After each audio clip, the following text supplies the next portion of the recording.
बजेंगे stock जहां पर होती है खबरें, खबरों को चलते देखते को मिलता है एक्शन। क्या होना चाहिए आपका रिएक्शन, ये बताएंगे अरुण जी, खबर बताएंगे हम और इस पर डिटेल में बातचीत हम करेंगे। लेकिन इस बीच एक टिप्पणी आई है, विटू राय जी कह रहे हैं विपुल सर अरुण सर को नमस्कार करें, आज मैं अपने फेवरेट अरुण सर का शो कैसे मिस कर सकता हूं। और इनका सवाल है, अगर 5 साल का नजरिया हो तो बीच बीच में प्रॉफिट बुक करते रहना कितनी सही रणनीति होगी। बड़ा अच्छा सवाल है आपका, लेकिन जरा एक दो सवाल डिस्कस कर लें, उसके बाद आपके प्रश्न का उत्तर हम अरुण जी से लेते हैं कि अगर लंबी अवधि का नजरिया है तो क्या बीच में प्रॉफिट बुक करना चाहिए कि नहीं करना चाहिए। जरा स्क्रीन पर लेकर के आइए आज की पहली कंपनी और देखते हैं यहाँ पर क्या एक्शन देखने को मिल रहा है। और पहली कंपनी आई है जिंदल सौ, जहाँ पर रिजल्ट्स आए हैं। कंपनी का मुनाफा काफ़ी शानदार रहा है। जिंदल सौ का पहली तिमाही मुनाफा 66.7% बढ़ करके 441.1 करोड़ रुपए रहा। वहीं कंपनी की अगर हम आय की बात करें तो आय में भी हमने देखा कि एक अच्छी बढ़ोतरी रही, करीब 12% कंपनी की आय बढ़ी है और ये बढ़ करके 4,939 करोड़ रुपए रही है। कंपनी के अगर हम बाकी आंकड़ों की बात करें पहली तिमाही की, तो उसमें कंपनी का EBITDA में काफ़ी अच्छा बढ़त देखने को मिली है।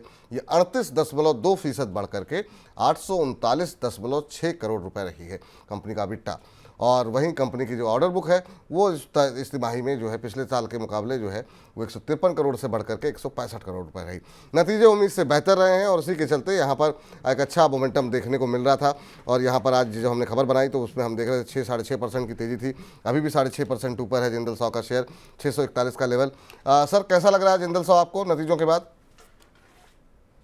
विपुल जी, नतीजों के एक दो दिन पहले इसमें अगर आप टेक्निकली बात करें तो 590 के ऊपर ऑलरेडी ब्रेकआउट आ चुका था, अब 640 के आसपास है।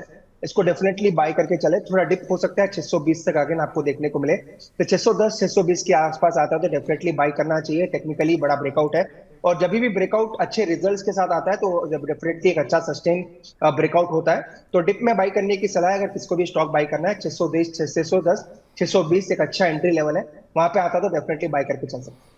चलिए, तो ये राय निकल करके आती हुई और इस बीच 1300 से ज़्यादा दर्शक हमारे साथ मौजूद हैं इस समय सिर्फ हमारे यूट्यूब पेज के ऊपर। इसके अलावा हमारे फेसबुक और मनी9 के ऐप पर भी लगातार दर्शक जुड़ रहे हैं और अभी 1350 थे, अब थोड़ा सा 1300 के नीचे पहुंचे हैं, लेकिन लगातार आप लोग ऐसे ही कार्यक्रम में बने रहिए।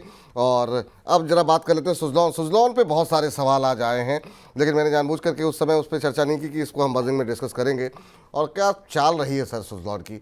अब 5% का अपर सर्किट आज देखने को मिल रहा है और तकनीकी चार्ट्स पर जो है अब ब्रेकआउट की स्थिति यहाँ पर लगातार देखने को मिल रही है।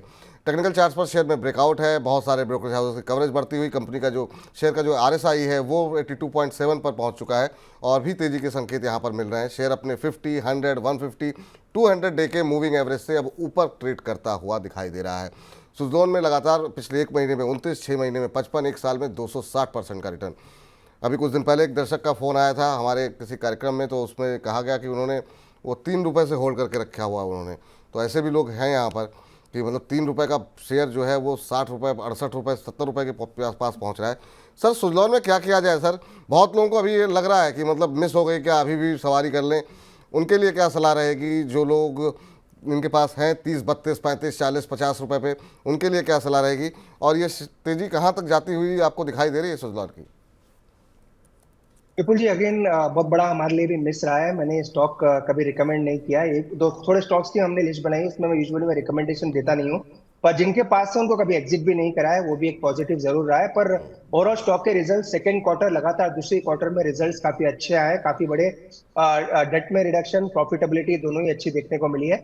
नई खरीदारी तो अगेन 2 दिन से अपर सर्किट है तो उसमें कोई दूसरा रुझान नहीं है कि डेफिनेटली स्टॉक पॉजिटिव है।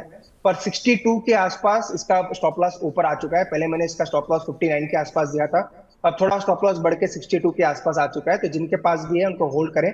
नई खरीदारी की राय अगेन रिस्क रिवॉर्ड फेवरेबल नहीं है तो वो मेरी खरीदारी की राय कभी रही नहीं है और उसमें डेफिनेटली मैं गलत भी रहा हूं। पर स्टॉक पे कभी खरीदारी की सलाह पहले भी नहीं दी थी। पर जिनके पास है उनको होल्ड करें। 62 के आसपास का ट्रेलिंग स्टॉप लॉस जरूर लगा के रखें। 62 के नीचे जाएगा तो एक बार का प्रॉफिट बुक करके जा सकते हैं। चलिए, ये राय यहाँ पर निकल करके आती हुई। स्टॉप लॉस का अवश्य ध्यान रखेंगे। काफ़ी अच्छी खासी रैली आ चुकी है। शिवराम कुमार जी कह रहे हैं कि फ्रेश एंट्री करें या ना करें।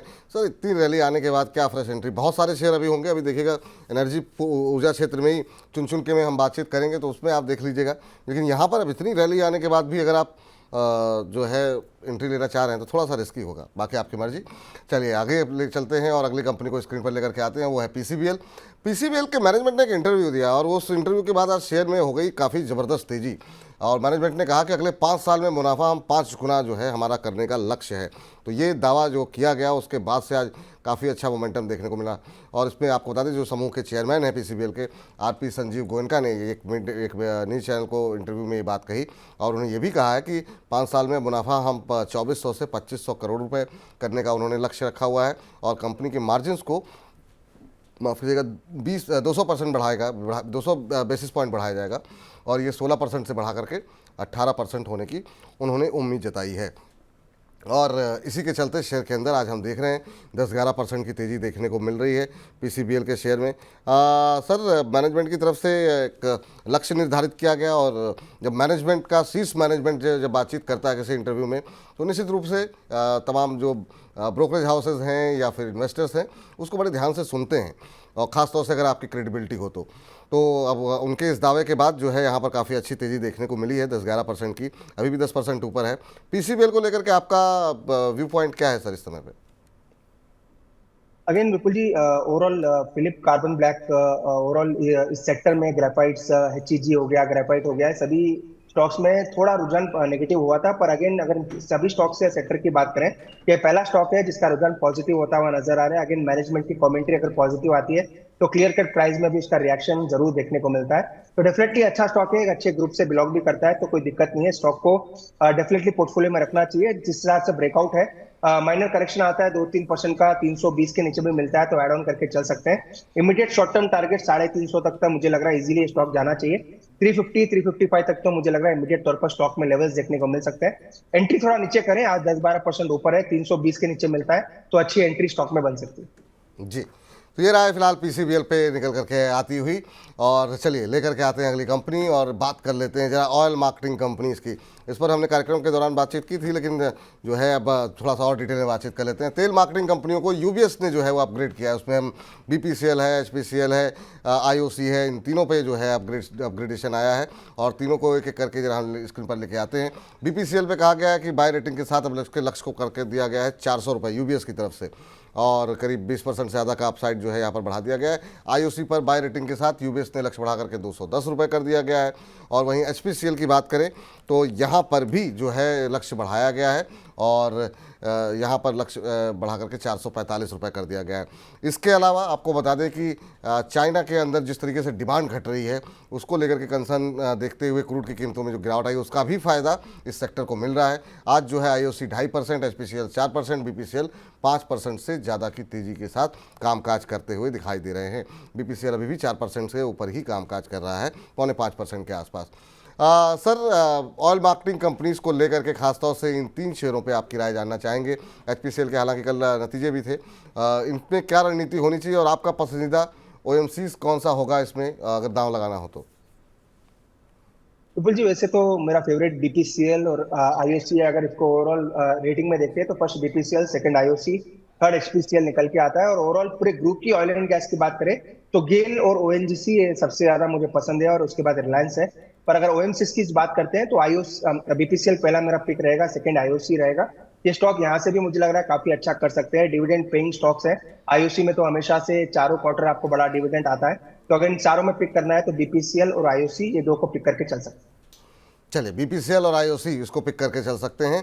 अगर तेल मार्केटिंग कंपनियों को लेकर के आपके मन में कोई भी सवाल था या सुजलॉन को लेकर जो सवाल थे वो हम उम्मीद करते हैं कि धीरे धीरे करके वो सॉल्व हो रहे होंगे, भले ही आपका नाम स्क्रीन पर लेकर के हम ना आ रहे हों। लेकिन अगली कंपनी जरा लेकर के आइए और यहाँ पर देखते हैं एनटीपीसी, एक और ऊर्जा क्षेत्र से जुड़ी हुई कंपनी जहाँ पर लोगों के काफ़ी सवाल रहते हैं। एनटीपीसी एनएचपीसी पे तो काफ़ी बात हो गई, लेकिन अब एनटीपीसी पे जेफरीज ने कंपनी पर लक्ष्य बढ़ाया है और एनटीपीसी ने बाय रेटिंग जो थी वो तो बरकरार रखी है लेकिन लक्ष्य को थोड़ा सा उसमें और बढ़ोतरी कर दी गई है, जो कि पहले 445 रुपये के आसपास का था, अब उसे कर दिया गया है 485, तो 485 रुपये का लक्ष्य कर दिया गया है। कारण उन्होंने जो अपने रिपोर्ट में लिखा है वो दिखाया कि रिन्यूएबल एनर्जी पर जिस तरीके से कंपनी फोकस कर रही है वो जो है कंपनी के भविष्य को और ज़्यादा उज्जवल बना रहा है और उसके चलते इन्होंने अपने जो लक्ष्य है उसमें बढ़ोतरी यहाँ पर की गई है। और इसके चलते आज एनटीपीसी के शेयर में भी अच्छा रुझान देखने को मिल रहा है। एनटीपीसी ने बाकी शेयरों के मुकाबले उस तरह का मूव तो नहीं रहा जिस तरीके से इरिडा और बाकी जगहों पे हमने देखा है एसजेवीएन में कि एक महीने के अंदर शेयरों में जो है वो जो है 50% 60% के आसपास के जो रिटर्न मिल रहे थे। एनटीपीसी में नतीजे भी आए थे और 2 दिन पहले, और कंपनी के आय में 13.5% और मुनाफे में 11% की बढ़त देखने को मिली थी। और आज शेयर जो है 3-3.5% ऊपर 407 का लेवल यहाँ पर देखने को मिल रहा है। एनटीपीसी पे आपकी क्या राय रहेगी सर फ्रेश एंट्री के लिए? कुछ लोगों के सवाल भी थे, हालांकि हमने सवाल तो ले लिया था, लेकिन जेफरीज ने लक्ष्य बढ़ाया है, 485 कर दिया है। अभी आप क्या लक्ष्य दे रहे हैं एनटीपीसी पर? अगेन विपुल जी, ये स्टॉक हमारा बजट पिक भी रहा है। 380-85 से कंटिन्यूस रिकमेंड कर रहे हैं। 390 के आसपास भी किया था। कल रिजल्ट आने के बाद थोड़ा कल प्रॉफिट बुकिंग आप कह सकते हैं ऊपर से देखने को मिली। अगेन आज एक बड़े ब्रोकर ने आप कह सकते हैं, बड़े आप कह सकते हैं रिसर्च फर्म ने भी एक अपग्रेड किया है। 480-85 के आसपास के टारगेट्स दिए हैं। मेरा टारगेट भी 440 तक है स्टॉक में, वो जरूर देखने को मिलेंगे। इनफैक्ट ट्रेडिंग और लॉन्ग टर्म दोनों के लिए ही इसको रिकमेंड करके भी रखा है। तो स्टॉक मजबूत है। पावर ग्रिड एनटीपीसी दोनों अच्छा कर सकते हैं। एनटीपीसी 440-445 तक ऊपर में जा सकता है। चलिए, तो ये राय यहाँ पर निकल करके आती हुई, और इसी के साथ बजिंग स्टॉक्स को यहीं पर समाप्त करते हैं।